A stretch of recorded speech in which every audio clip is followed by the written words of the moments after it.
we want to think a little bit right now. Who is hungry in Vermont?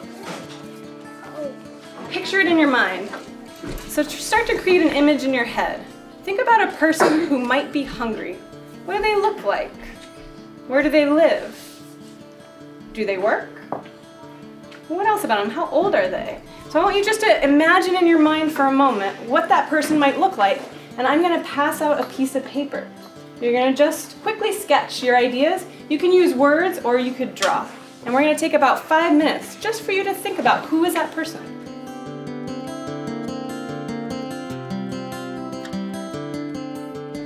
She's not very clean or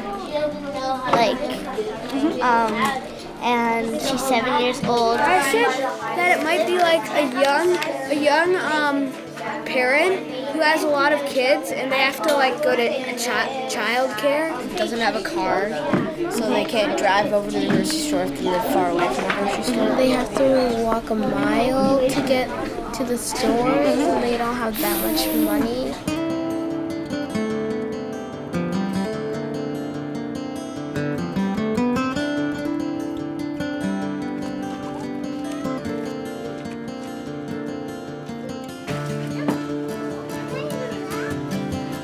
I live in Lindenville, which if you're in town, it's perfect. Like, you got the grocery store and you have your like convenience stores and everything's kind of there. But of course, I live like only a mile away from that part of the town. And yeah, I can walk to places if I really have to get milk or if I really have to get that kind of stuff, like little stuff. I can obviously walk and bring cab, but it doesn't work out like that. Like when I need to go shopping, I need to go shopping, and you can't carry 20 bags in your stroller. It just doesn't fit. 15 to 16, I got pregnant. 16, 17, had the babies. I didn't have time to think of, I need to go take a test for a permit so I can learn how to drive and get a license and a vehicle. That was a goal, but it wasn't more important than getting my own house and trying to support my child. You gotta be somewhere. You either beg somebody to bring you or you have to give gas money that you don't really have that money to give to somebody. Like $10 is $10, and $10 could be buying me bread and milk. Instead, I have to give it to somebody to go get the bread and milk. Therefore, there's $20 gone in not even an hour. When you think about Vermont, I think about kids picking apples and drinking cider and having this lovely life. And they do. Kids do have a lovely life here. But there's really severe poverty and food insecurity, and it depends on what school you ask. You know, some schools maybe that's the case, but other schools, you know, kids, you know, are lucky to get a bag of Cheez-Its after school because some kind food shelf provided them to the snack program. And it's all they're going to get until breakfast the next day. I have a very distinct memory of being aware of being food insecure. And it's at the grocery store. It's a little Grand Union that used to be downtown where the Rite Aid is now. I remember picking up a thing of meat and instantly being able to equate how much pasta I could buy instead of that piece of meat. And actually being kind of aware that our diet was probably very low in protein and feeling kind of concerned, but really not being able to buy enough food that would, with the food stamps, that would last long enough. So it was, you know, no meat.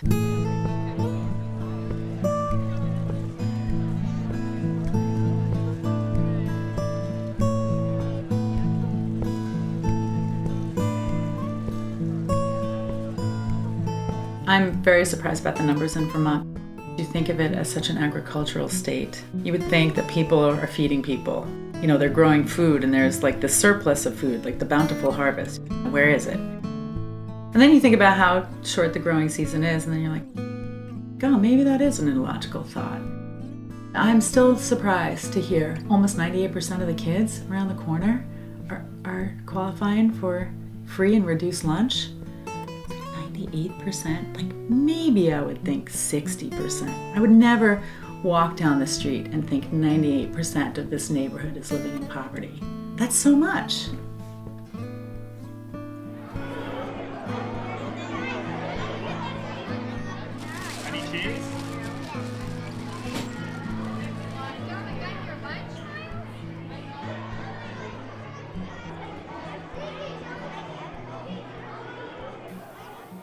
When students are hungry, they show that in a lot of different ways, depending on the student. I know when I'm hungry and my blood sugar's low, my husband will attest to the fact that I get very cranky. And sometimes we will see that irritability in students who are hungry. And they don't even necessarily know that that's the cause of their irritability. All they know is that they're irritable and that this is bugging them or that's bugging them. With other students, they don't necessarily get irritable, but they will be thinking a lot in their day, in their own minds, and as they move through their own day. They'll be thinking a lot about when are they going to eat and what are they going to have to eat. And they won't share that necessarily with someone else, but that's a constant worry and a constant anxiety that they'll carry around with them. So it makes it very hard for them to focus on other things, because when you're going to eat and what you're going to have to eat is bedrock and essential. Makes it hard to think about things like reading and math. So you feel like, I'm in this situation. I chose to have this kid, and you love them so much, and you can't be perfect for them. You can't give them a perfect life because you just don't have the money.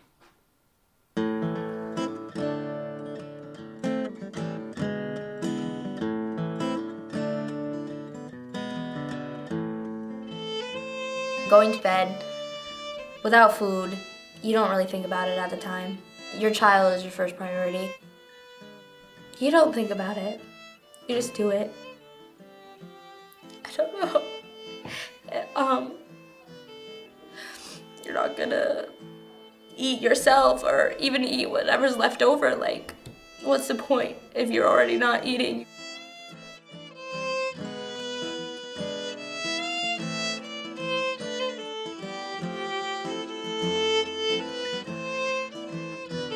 More times than we'd like to see are witness to kids hoarding food. If you don't know when you're going to get it again, and there is a consistent pattern of inconsistency of food in the home, by all means, they're going to take it when they can. And we do see children, I would say maybe almost every day, I'm not sure, but we do see kids hoarding food. Maybe stashing it in the backpack, clearly taking more that they need at that moment. It's hard to ask for help. It's hard to say, I don't have enough food to feed my children.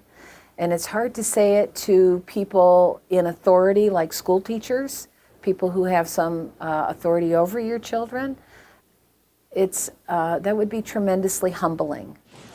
I find it really difficult that I can see that there's some of the stuff here that I don't have at home that I'd like to have at home. Definitely, sometimes it does bother me, but it's also my job, so I sort of have to just go with the flow and make it work out. And sometimes it's really hard to make it work out. It is a little bit ironic that I cook all this really nice food and then go home and don't see as much of it. But even when the kids were little, it's always been a struggle to make sure that they're getting everything they need to have to eat and to be able to afford it, that's all. It's just the prices sometimes aren't as much as the paycheck. I like to try and get as much fresh fruits and vegetables as I can, but sometimes the cost of the fresh fruits and vegetables aren't in the budget. So sometimes it's not getting them or getting less of them. I like juice, and my husband's a big apple fan. My son likes grapes. I can say that we've left like a phone bill go a month extra just to make sure that there's been a little bit more food, and then have to call the phone company and make an agreement to make a payment. The electric or the heat, we never really messed with that. Always made sure that the lights were always on and there was always heat in the house during the winter months, because Vermont gets really cold sometimes.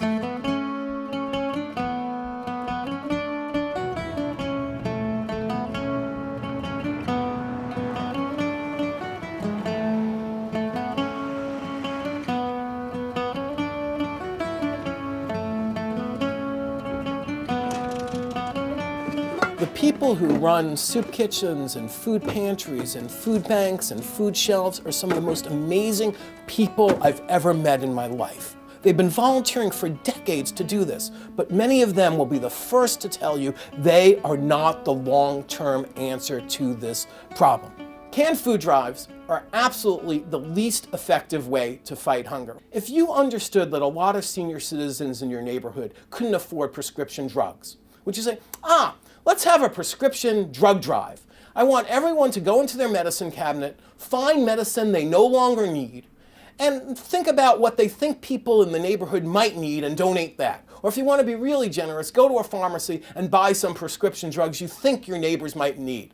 Well, that's exactly what we're doing with canned food drives. We're deciding that some of our outdated pie mix in our shelves, which we haven't used in the last decade, that's exactly what a hungry family needs. That's no way to run a civilized society. Having a car definitely changed my life a lot. I thought in the beginning it was gonna change it for the better, and sometimes it feels like it's for the worse, because now I really am poorer than I thought I was, and it's harder to budget money.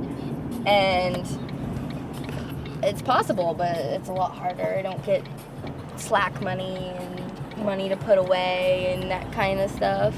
After work, I just grab dinner and go home. Basically, that's what I've been doing, because it's a lot easier to know what I want. I don't have to have a bunch of crap in my cupboards and other people eat it. I have been, so to speak, hoarding my food stamps still. So at the moment I have like $400, but I don't know how long that will last, because like I'm not sure if they take food stamps. Like, can they take it away after you think? Hi baby, what are you doing? How was your day? Hi Mommy. Did you have fun at Grammy's? Yes. Yes? Can I have a hug and a kiss, please? Give me hugs and kisses! And we have like breakfast all the time. Or I've been going up to Mom's for dinner lately, but with her being so silly about things, I try not to be there as much as possible. I just make sure Cam's fed. I'm happy with that, which milk it is. Milk sometimes it is. You're so silly. You playing footsies with me? Food is expensive. Is a bag of chips less than maybe a 2-pound bag of carrots? Probably so. Are families also influenced by our media, which says, you know, McDonald's is a wonderful, fun thing you can do for your families? Absolutely. And parents like to do special things with their kids, so why not? Food is a way that we show each other all kinds of emotions. Love, condolence, kindness, comfort. It has so many other mental, emotional connections to food. And to not have that food, to be able to experience that in your life, is taking that important aspect of your life away. And you just don't have it anymore.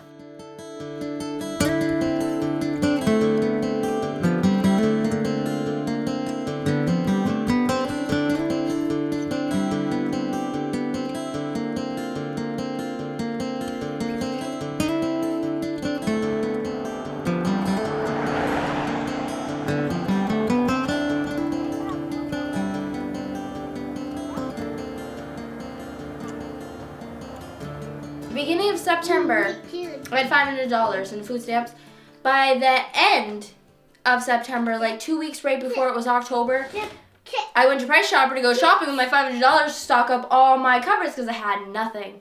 And I went there, I got all this food, I went to use my card, and there was nothing on it. So I called the people and was like, what's really going on? And she's like, well, your reach ahead closed. I was like, so you took everything that I had already originated on my card? And she's like, well, your grant closed, so we had swiped everything from the state. I was like, well, I had $500. Do I get that back? She's like, no, because that was prior to whatever you had. She's like, so if you bring me your income or whatever, proof of income, and we can redo the application. I redid the application. I make too much. And then work. complained that my clothes looked baggy and that I didn't look professional. So I had a major meltdown at work and told my boss that I don't have any food, and I'm like, don't have any food, and you're complaining about my clothes. I was like, I'm not going to buy clothes. Like, I don't know what to tell you. So a bunch of girls at work have been giving me all their clothes and stuff, but you know, what's that really supposed to do? I want to cry.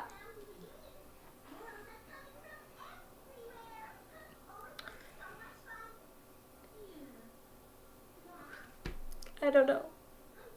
I didn't think it would happen to me. Because before I was just talking about if it happened, and now it does. But what am I supposed to do? Nothing. I've been doing whatever I can do, and that's it. I don't know, Allison.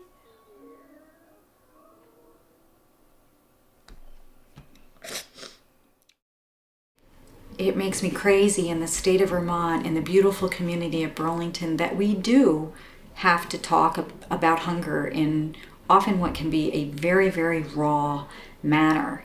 But put a name to it. It's there. Let's at least put it out there and talk about it, and importantly, take action on it.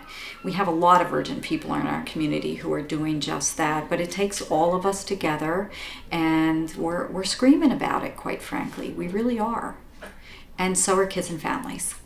They're screaming that they're hungry. The bureaucracies that we create to help people are so cumbersome and make it so difficult for people to get help.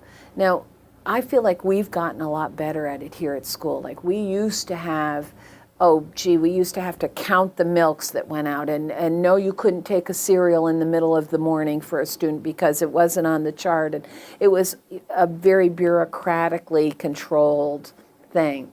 And God bless the systems, whatever it is, they've let go of a lot of those structures, and food's available without having to jump through hoops. And I would just urge whoever is finding the solutions to make it accessible, make it easy, just put it on the table and let people take it.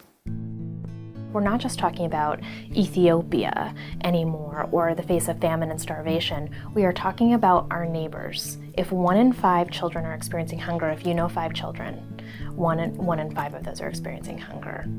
And it has to seep into the American consciousness, into the consciousness of Vermonters, that you know these people, and they are people who work hard. They're not people who are, abusing a system or trying to cheat or get something for free. They're people that are working really hard and then do not have the money at the end of the day to buy the food that they need. And we need a shift in consciousness that is both unacceptable and that we need our government to be accountable for that.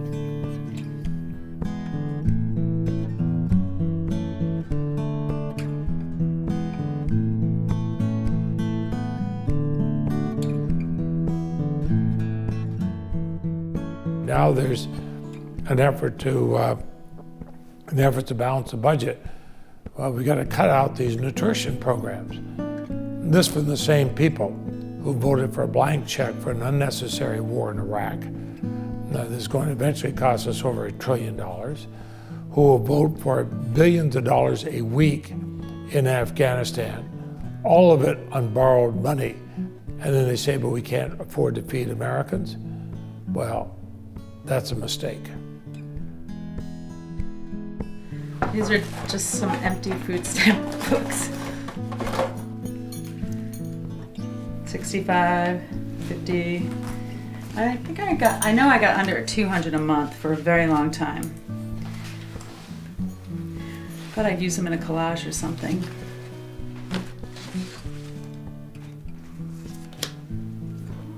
I haven't looked at these in a long time.